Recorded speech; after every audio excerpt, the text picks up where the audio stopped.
My name is Lawrence Laddie, also as Mr. International. She gave me a 1. I remember. I remember. Right. I live here in New York City. Myself, specifically, I live in the Bronx. I have 6 units here in the New York City area, but I'm looking to expand my market and accelerate myself a little bit, my investing. So my areas of interest are Huntsville, Alabama, Norfolk, Virginia, Richmond, and also the Piedmont Triad area, which is North Carolina. It was Winston-Salem, High Point, and Greensboro. I'm looking for like the title of this the title of my meetup, small multifamily. I'm looking between 5 to 50 units, and C and B class. So thank you. So let me introduce my guest, our guest, right? Rashmi Nigam, right, is mom, right? Full-time W-2. We were talking to her. I said, how's your day? She said, it was busy, right?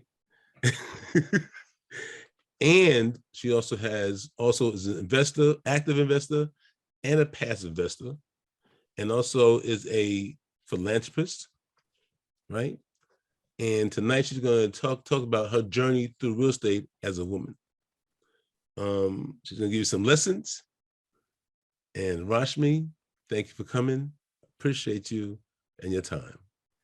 Thank you, Lawrence. Thank you for having me. Really humbled and excited to be here and sort of share my journey. I think, as I'm hearing you all speak in your intros, and it's sort of, there's numerous ways, there's no right or wrong way to sort of go down in real estate and do really well in it. I think it's just sort of, you have to weigh out your pluses and minuses and do what's right for you. So let me share what I sort of have gone down and where I am and all the decisions I've made.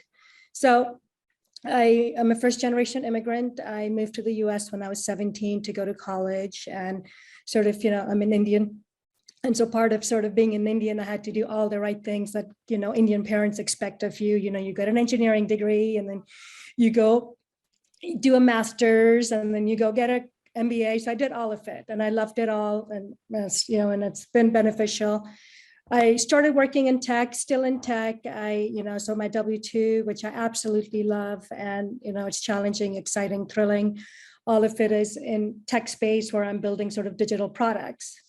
And along the way, I've always been very entrepreneurial and curious. So it's always, been looking at like, hey, what startup idea can I do? Or what franchise can I invest in? Just curious for a side hustle always. And if there's a business, I've probably looked it up at some point or the other and walked away from it. But I really got pulled into real estate. It didn't start off that way. I think, I think in the last 15 years, I think initially it was more of a, oh, this is cool, this is interesting, let's explore. But now I'm immersed, fully immersed. A lot of my free time is spent on just getting better, networking, and just developing the business. I live in California, and I invest out of state. I was in California for a while, then just given the market, I'm sure if you talk to anybody who invests in California, they'll probably say not a good place for investors, you move out. So, so I'm largely at the moment in Tucson and Kansas City.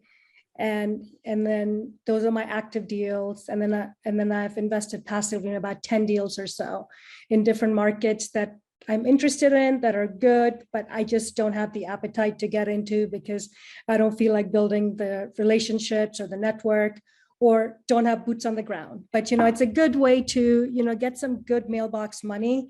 And also one of the reasons why I do passive investing is because I have a W-2 that takes up a lot of my time, is I see what the big syndicators with 200 units are doing in their properties and sort of apply that into my sort of operations. It's like a good way to learn on the free, basically. So that's in a nutshell who I am. So let's talk about why I started, right? I think all of us have our why for getting into real estate. For some, it's freedom. For some, it's stability, planning for the future. And I think for us, there's probably a lot of these same reasons, right? I wanted passive income. wanted stability, wanted to plan for the future, especially with kids, going to college. I didn't want them to worry about the debt or sort of figure out. And so we started off with that path, right? But my mindset when I first started, and you'll see how it comes back to bite me later on as I go through my story, was very, very small. I was like, hey, you know what? We'll buy one building for us for a retirement, one for kid number one for kid number two, we're all set. No, you don't dream small, you dream big, because you dream the biggest you can be, because even if you make it halfway through your wildest dream, that's way further than what you'd have already, originally imagined. So, but I didn't start off that way. Now I dream really big.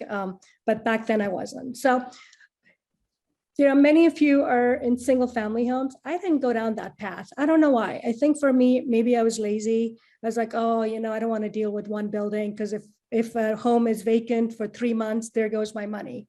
So to me, it was very much a decision that, okay, what is the smallest multifamily I can buy? And so we kind of went about our journey in a very different way. We went with multifamily. And then as that has scaled up, our first buildings we bought were 6 units each. Then we got into sort of small to big multifamily. Then we went into passive investing. Whereas the normal path for many, many folks, it's, you start off with single family, you realize how frustrating it is. Then you sort of move into smaller multifamily, and then sort of the medium one, which is like 50 to 75, and then the larger buckets. But we've done it reverse. You can also jump around. I think at some point you sort of take a leap of faith and just start. So in our case, we're like, okay, let's start off with a multifamily. And we're like, okay, so we knew that. Then we're like, okay, how do we start? What do we do? Right. So had to have a criteria. We were originally investing in LA. So we're like, okay, you know what? I don't want to deal with rent control laws, because those are brutal in Los Angeles. I also don't want a building that has 2 floors, because I don't want to deal with roofing issues and, double floor issues. I also, so we came up with a whole bunch of criteria that we had. At that time, it was basic, but it just evolved and become more and more sophisticated. And then, we had a spreadsheet, would start putting in the deals, and then we'd start looking at it. And, we started talking to brokers. Now, this is interesting, right? How do you as a newbie work with brokers, and why should they take you seriously? And I think every new person sort of has to face that. The way I went about this was we started finding brokers that were also starting off. They were kind of hungry to grow themselves. So found a broker who was starting off, probably didn't have too many closed deals. We worked together closely, closed a few deals initially, and then we landed up actually closing 6 deals over a course of period. So that's sort of how we built the broker relationship back then. Now it's slightly more evolved and different, as we're dealing with brokers that deal with much bigger buildings. Similar to brokers, also didn't have any relationship with banks or mortgage brokers. And so it's like, hey, how do we get some lending, right? And as a newbie, we tried everything. We got money from a private lender. I think at that point it was 7%, which is ridiculous. But you take what you have till you get better, till you have to keep the ball rolling. We put in all our cash in one of the deals. That caused a lot of anxiety. I was so nervous. We tapped into my in-laws HELOCs. So whichever way, we sort of leveraged financing from multiple different ways to keep buying them. Also had to get my spouse on board, right? Oftentimes I feel like, since there is the women themes, I'm going to sort of weave some of these stories in my journey. When I had the idea of getting into real estate, that was my baby, my idea, really gung-ho about it. But I also had to get my spouse to agree to sort of, hey, we're going to take some big investment decisions. And initially it was really, really easy back then when we first started, because we were young, we didn't know enough. Like sometimes not knowing enough is a good way to make a jump and then figure out which way to go. So it was easier at that time to convince him, to get him on board, like, hey, let's go do something in real estate. But now it's much harder. Now that we've sort of both invested in our education and we understand. So when I come up with strategies of, hey, you know what, we'll refinance this, we'll do this. He's like, I need to see the numbers. Who's validating it? Where are the experts?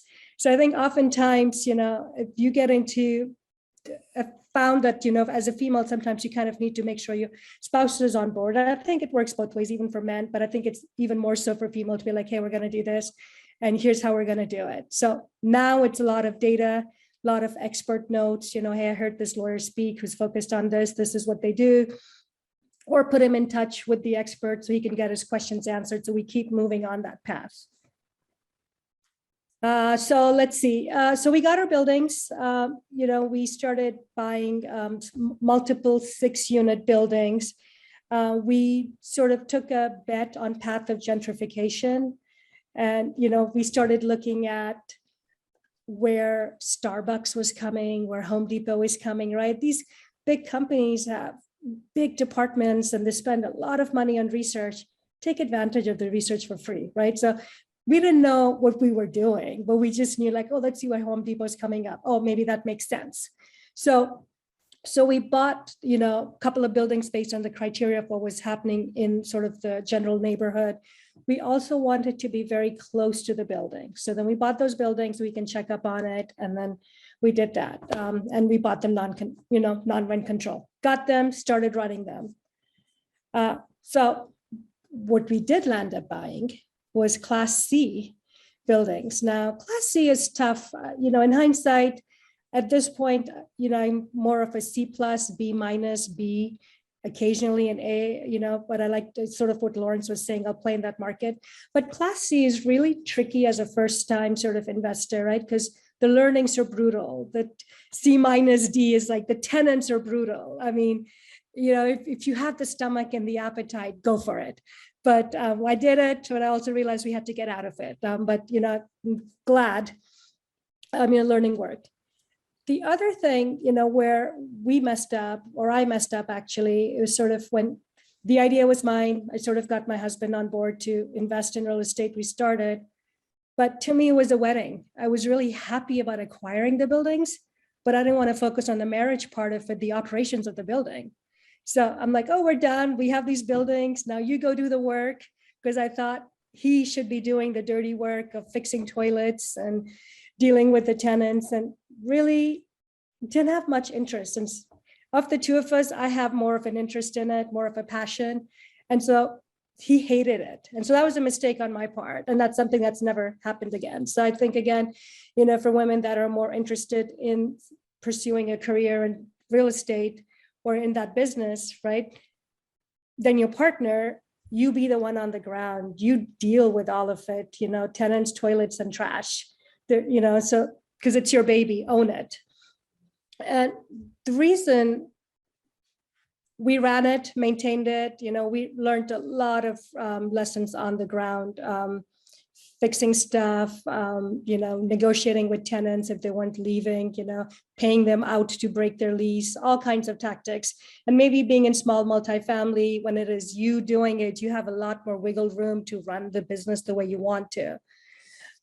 So my husband ran it for a few years, and then about 8-9 years ago, he had to start traveling for work.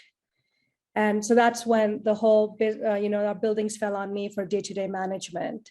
And that is truly where my learning, and I really fell in love with real estate. And, we fixed stuff. We started realizing there's a lot of deferred maintenance happening. So we had to be careful. LA rents were going crazy. Even though we were non-rent control, it was very difficult to evict tenants because of just, people would just call all kinds of lawyers and stuff. So it's getting really messy. But the gentrification was going well. So where we bet on, and it actually paid off, is right by where the Super Bowl was held 3 weeks ago in LA. So, we took a bet. This was way before the stadium was even built in this, but that played out. So we're like, okay, it's time to leave that market, because in some ways, the area was getting a little rougher while it was getting a little better. It was going through a lot of transition. And, I was starting to worry a little about safety, because again, it was a C minus D area, great cash flow. And so just, safety and all these things were starting to play in. So we were like, okay, what do we do next here? And what had happened in the meantime, so we had these buildings for about 10 years. Right about the 7-year mark or 5-year mark, we started getting offers on these buildings. And because we had a didn't realize we had a strategy, but we were buying them side by side by side. We were looking for economies of scale because driving down for one building or one home is so much difficult. What if you put all 6 of them or 8 of them together? So we actually had plottage, and that became really valuable for a developer in a non-control area, lots of things that we could package together. Mhm. So, I think by year 6 or so, or 7 offers started coming in, we didn't cash in on them because my mindset was really small, right? I'm like, oh, we're not selling. We'll just keep this till we die. And okay, so we kept turning them down. And mind you, these offers were probably at that point were a 7-figure profit. Again, turn them down for what? And then 3 years later, so when all that decision was going on with the stadium being built, with the area getting a little rougher, an offer came our way, and we're like, let's sell. And we took it. And that was sort of our first 7-figure profit we made. But we had a lot of right things. We knew what the market was sort of valuing it. We had plotted, so it was valuable for a developer, right, who bought enough land to build. I think now they have a 100-unit building they've built on that land at this point. So it took us 10 years to do that. So what do we do after that? I can stop, Lawrence, if you want me to. I can keep continuing if someone has any questions about this part of it. Does anybody have any questions? Okay. Anybody? All right, I'll keep going then. I'll save mine towards the end. Okay, great. Okay.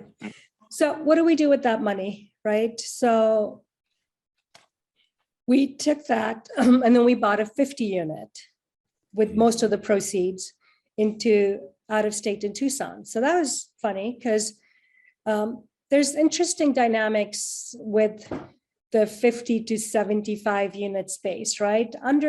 When you're smaller, again, you're not achieving the economies of scale. It's a great way to get started, but you want to get out as soon as you can.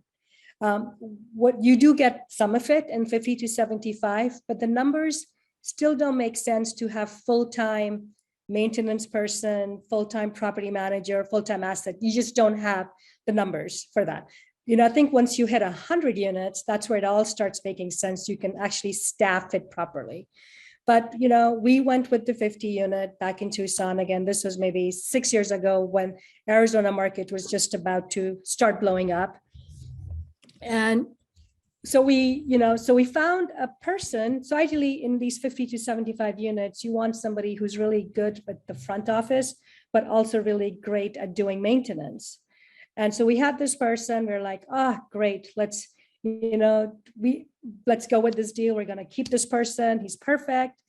And 10 days before we close escrow, this person dies on the job. And we were like, oh my God, what do we do? We're sitting in LA. We have a building in Tucson. How are we going to run and manage this thing?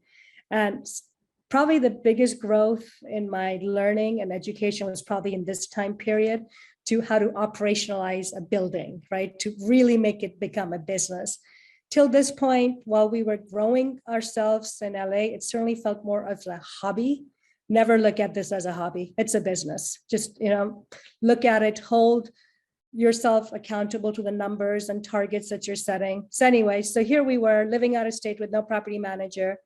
So for the first 6 months, we used a lot of temps trying to just run the building. And again, we couldn't run to Tucson and be there because of our W-2s. And neither my husband nor I could go there. So we were kind of stuck trying to remote control manage. Having 6 months of temp was a disaster because we didn't have, your person who's leasing is the one you build a relationship with, is the face of the building, right? You have temps that were going in and out. They were super expensive. Our bottom line was impacted.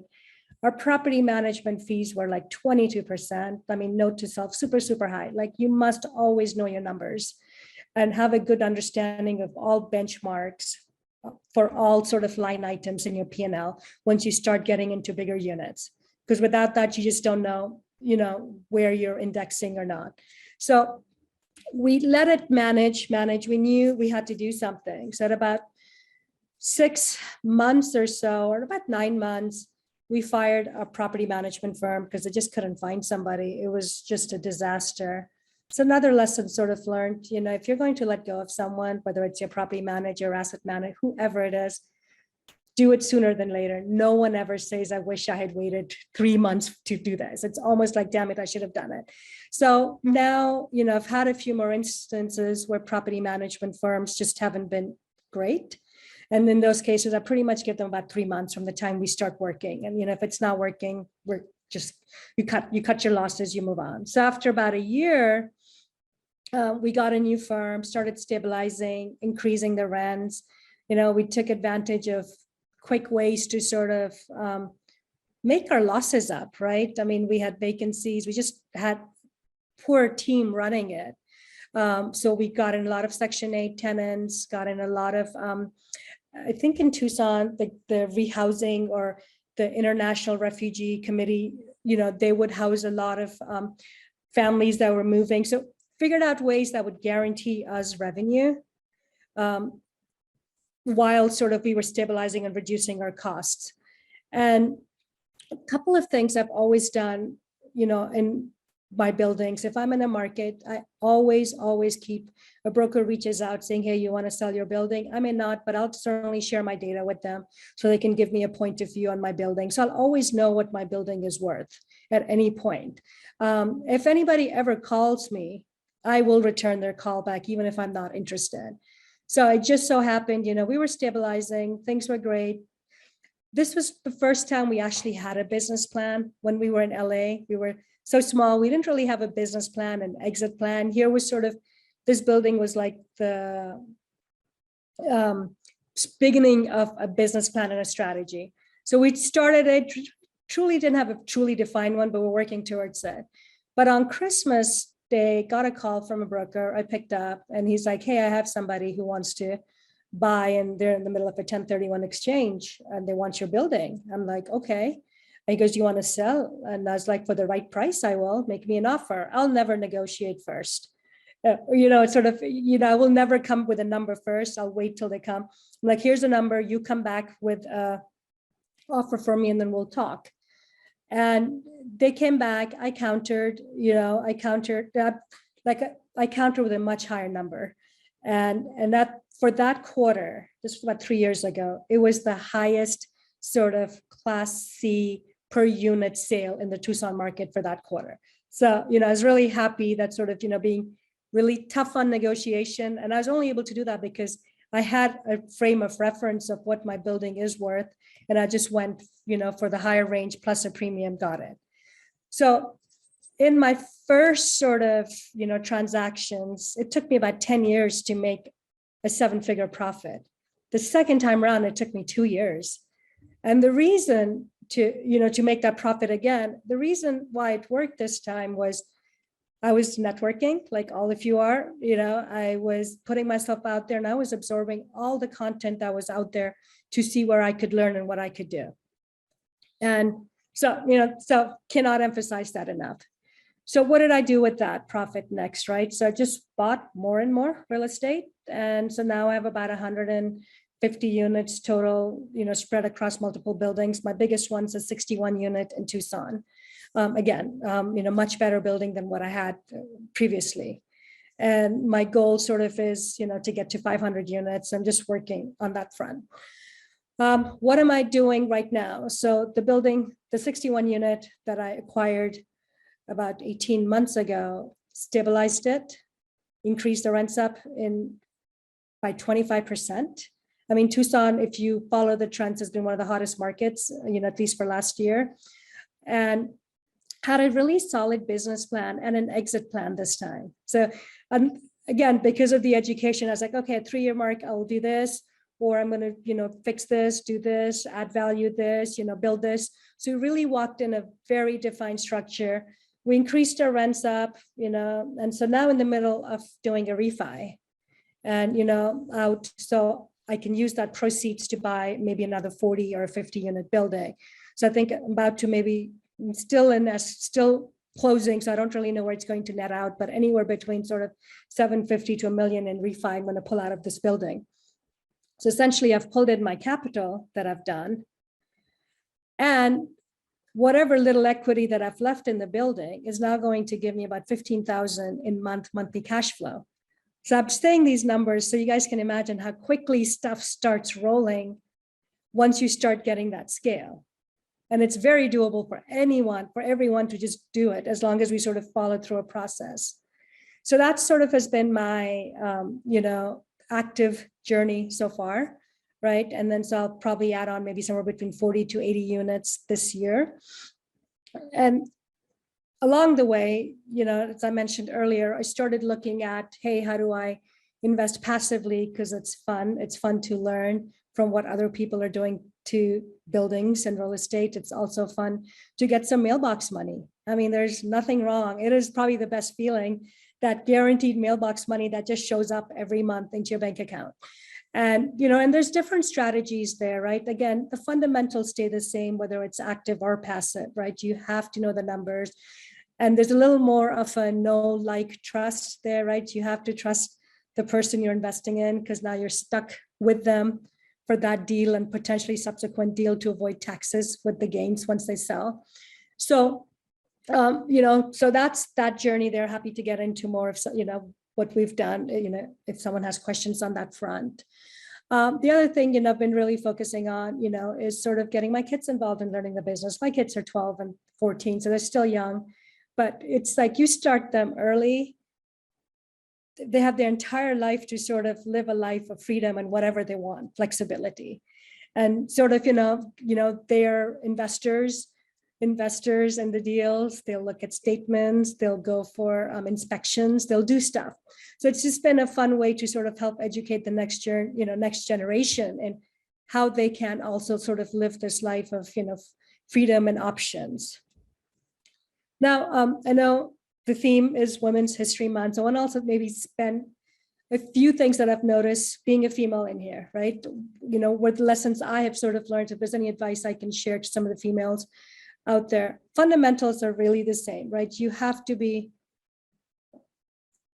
Fundamentals remain the same whether you're a guy or female. But in general, I've sort of found the multifamily space to be very friendly towards women. Even though the representation might be smaller in number, but I think the pie is big. There's lots to go around. So, it's a community, it's a tribe. I come from the tech space where there's a big presence of bro culture that I haven't found in real estate so far. Although I suspect maybe in construction industry, there's probably aspects that I'm not, as close to where it exists. So, so it's friendly, which is a great place to be. It's a tribe, it's supportive. But as a female, I think you have to be really aggressive in your negotiations. And I think the sooner, that's something women are historically weak in, right, across the board. We're not good at salary negotiations. By and large, we leave so much money on table. So, the sooner we can master that, the better this game really becomes, right? I mean, think about the games we've been taught or the messaging we've heard growing up, right? Hey, don't disagree, we play together. All our games are collaboration, which is great. But negotiation has to be sort of, there's win-win, there's a place for win-win, but there's also a place to make sure you're getting the best possible terms for yourself, right? So whether it's a purchase agreement contract or a supplier contract or a repair estimate, you truly have to be able to sort of be comfortable in pushing back and being able to shop around and being able to push back to the person giving you an estimate saying, I need line item by line item. How much is this? How much is your labor? How much is this? And negotiate on price, on terms, whether it's in a sale agreement or with a lender, right? You have to master this in order to succeed in this game, right? I think women in general have more empathy towards the community as a female. So, while I'm all about sort of improving the bottom line and driving the forced appreciation in buildings, but also tend to make decisions with my heart, right? Yes, it's real estate is money and business, but it's humanity, it's people's, it's lives that matter. It's how sometimes you need to think about tenants over profits. So I think that's where I think being a female has sort of helped me a little bit, that I'm like, okay, you know what? It's okay if my profits are a little lower this month, but you know what? we had a broken down heater, let's give everybody a $50 rent break, or hey, it's Christmas, let's put out turkeys, or or Thanksgiving, let's do turkeys. So there's a little bit of empathy that we're able to leverage and bring into the space. And and similarly, it's also how you treat your team. I think the empathy and care, whether it's the property manager, the asset manager, or the maintenance crew, right? I mean, from my standpoint, they get fantastic bonuses every single year. And do you think they look after my buildings like crazy? You bet. There is never an issue. There's a lot of loyalty. So a little bit of a profit dip for me gives me greater rewards the other way around. And, but also I want to point out, I can do this mostly because I don't have investors to satisfy, right? So sometimes the numbers of a building may not make sense because I have to give the 8% payout I've promised to my investors that. I am the investor here, so I'm able to do some of that. But to me, I think being that, making decisions sometimes from the heart has also been really, really helpful. The fourth thing I'd probably say is like really, really be comfortable with numbers. Like I think, success in real estate is also about improving your profits so your buildings appreciate. And then you can sell them and, cash in and get the scale. And there's a handful of levers that you can do that by. And so truly be comfortable there, right? To understand the impact of the debt stack you're bringing in. What does that mean to you? What implications does that have? So really, really sort of know the numbers, be very comfortable with it, and then leverage it. And, talk that language. And, finally, I would also say, be a boss. Like, what I've encountered, and I've encountered this mostly sort of in the Airbnb space a little bit, or like I'm in the middle of doing an ADU right now. And it's sort of, when you're working with vendors and stuff, they'll often be like, hey, is your partner going, or is your spouse going to be there on something? And they won't come because they feel you can't make that decision or you don't. And, my response at that point is, what, I'm writing the check, so you better show up. I make the decisions. So I think in some ways it's sort of being the boss really, really sort of helps correct some of these preconceived notions we have. But, I love being a woman in real estate. I think it's been a fantastic journey. I hope to be doing this till I'm 85 years old. I want to be that old woman who's closing deals, writing deals. So, I'm here for the long haul. So that's really my journey. I'm happy to sort of, address any questions. Well, thank you, Rashmi, very much. Thank you very much. I have a question, right quick, right? What has helped you to where you are, and who has influenced you, and what advice you have for others who want to set off in a similar direction? I don't know if it's one person who's influenced me. I think I look for sort of people that succeed, and I look at their habits. I look at what they do, and, and I try to incorporate what I can that makes sense to me in my life. So that's sort of how, I think you have to be authentic to yourself. And so that's how I work.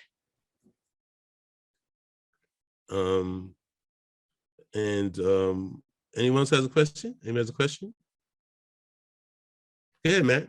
Yeah, you mentioned earlier on that you had a property that was running at 22% management.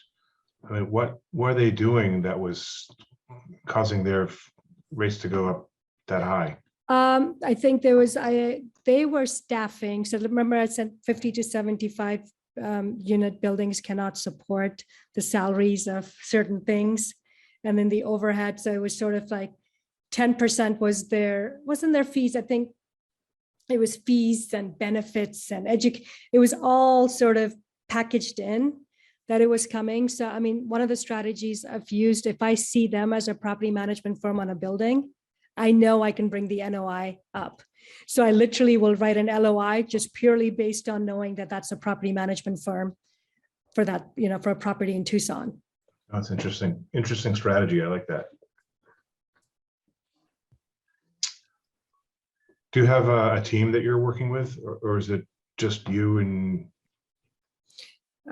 team in terms of acquiring new stuff? Yeah.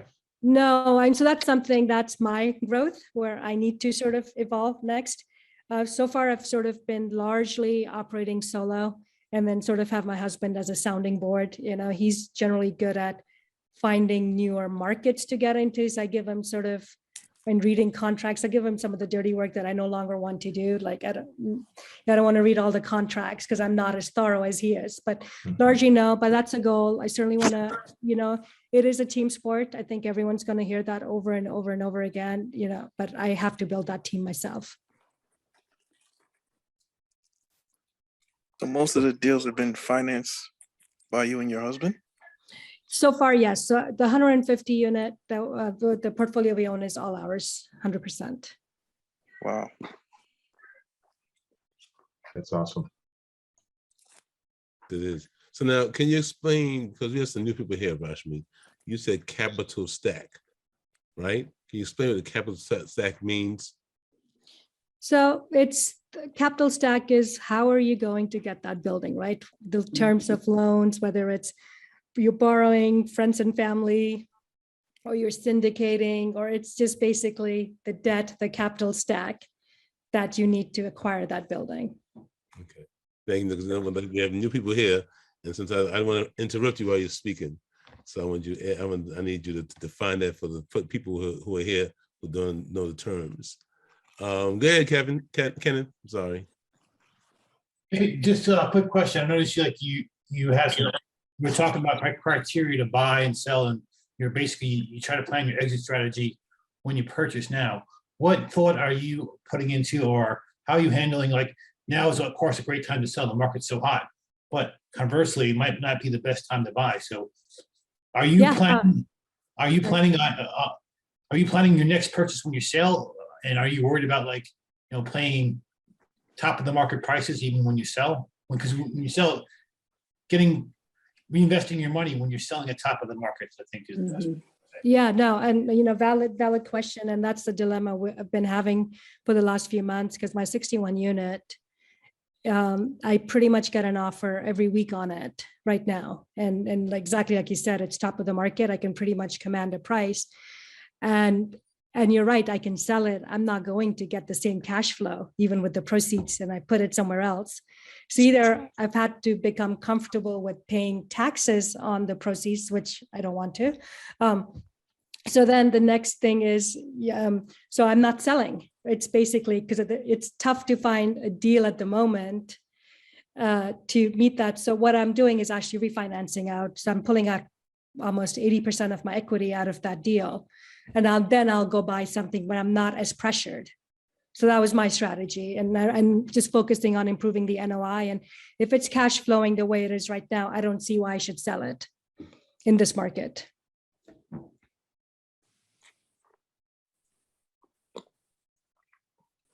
Anybody has a question? Okay, I have a I yeah. have a question. Good. Good, Armani. I'm just wondering, it sounds like she has so many properties and everything. Like when you're just starting out and you only have one or two, how do you finance? How is she said her and her husband financed it? Because I hear people doing 2 and 3 deals a year, or, just on the smaller end, I guess. So I think there's a couple of ways when you're starting off, right? As with, if you even look at the tech world, right? You're starting off a startup, it is friends and family, maybe a relative can loan, maybe there's, smaller banks that can, or sometimes it's budding up, with some partnering, right? That's the whole point of it. Maybe you find the deal, somebody brings the capital. So it's sort of trying all strategies and one will stick. Like the way we bought I think the first one we paid, we literally liquidated all our savings. We bought our first one that way. The second one, I think we went through the private lender at 7% interest. The third building we bought, we took a HELOC on my father-in-law's home. So I think we were trying all strategies to get to that point. And and then I think then it just grows from there. Okay, yeah, because just after I closed down my house, I had $30,000 saved, and after the closing cost, and Right. renovating my apartment, and I have a tenant downstairs, and I haven't even renovated her apartment yet. But it's like now I don't basically have any money left. So say I want to do it again, like next year, you So know, would I you're just set. Fine. So it's like, it's like a plane taking off on the runway. You're on it, and then it starts taking off. Like, I think maybe a strategy potentially for you is like, once you renovate, get it up, then there's some equity built in, then maybe you pull some out from there, right? So I think you'll have to try different ways. Okay. But Thank you. one advice that what we've applied for ourselves is we've never taken more than, we never got too greedy with pulling out too much money, because we just don't want to be at a situation where you're not able to service anything, right? So anytime we've pulled out money from anywhere, it's like, you know what, at 50%, can I still pay, whatever your risk factor, whatever you're comfortable with, just know that, like, I would never do sort of a very high loan to value. I just can't do that. Like, I think I need to have more equity in a deal for me to feel comfortable that my numbers make sense. So, you'll discover that as you sort of learn on it. Okay. Great question, Amani. A great question. One last question for you, because you're a tech lover, right? You're a tech lover. So you admittedly you love tech. What role do you see technology playing in the future of real estate? Oh my God. I think, when you look at the evolution of industries, right, where tech has disrupted, generally, so I come from the gaming dating world. They're the first ones to adopt new technology. Then you come in, and entertainment and real estate and finance are amongst the last, or even healthcare, right? Maybe it's real estate, healthcare, and then finance. And just because of the laws and rules around it, I think there's a lot of play in here, right? There's a play of technology and how you run your communities, how you provide value services for your communities. There's a play for technology and how do we minimize fraud in real estate in a better way. Like, why do we need some of these archaic processes for certain things? There is a play in better underwriting. So there's a lot, like prop tech. There's a lot of stuff that's going to happen. And, especially with the digital smart assets, smart contracts and all that. So it's going to disrupt and hopefully make it, better across the gamut. Right? Okay, thank you. Anyone else has a question? So, hey, Rashmi, this is Christine. So not a question. I do remember, I think you were on another platform early on, and to see you again is really good. I'm so excited for you and happy for you, knocking down boss moves on your own. I love it. But one of the things that caught my attention was that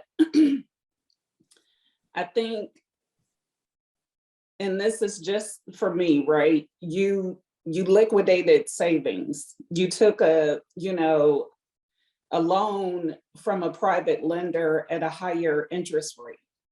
You betted on yourself. That's what I equate that to. It was calculated, but you betted on yourself. And that gave me enough encouragement. I'm already on the runway myself, but just to hear that, the calculated risk, because it's all a risk, right? It's a risk when you don't do nothing. So I appreciate that. It's good to see you. And thank you for sharing your story.